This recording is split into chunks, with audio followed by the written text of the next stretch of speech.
Good morning. Welcome again to Morning Devotions. Thank you again for our time together. But right now, I want to ask you to come back with me to James chapter 1, beginning with verse 5. James says, if you need wisdom, ask our generous God. I like that, our generous God.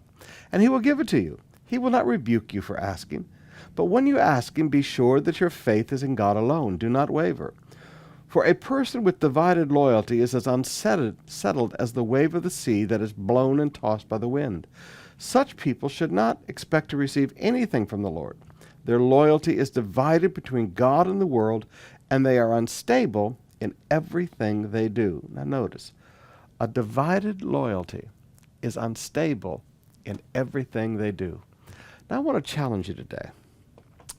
If you're in business and you've got Christian partners and they're unstable in everything they do, if you've got a boyfriend or a girlfriend and they're Christian and they're unstable in everything they do, they've got this divided loyalty between God and the world, they're not the one to marry. They're not the one to do business partnership. And forgive me, they're not even people to be friends with. You see, a person who's unstable in everything they do is not someone you can build a long-term relationship with, whether it's friendship, whether it's marriage, or whether it's business.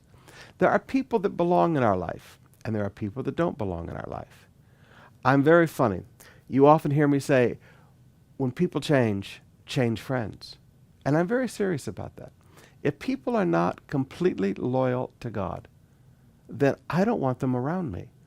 Because if they're half loyal to God and half loyal to the world, there's no stability in their life. You never know where they're going to come out on any situation. But when a person is completely loyal to God, you always know what side they're going to come out on.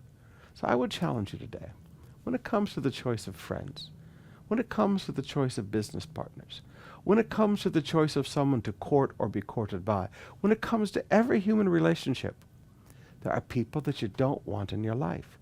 And one of them is these unstable people. They're unstable in everything they do because of divided loyalties.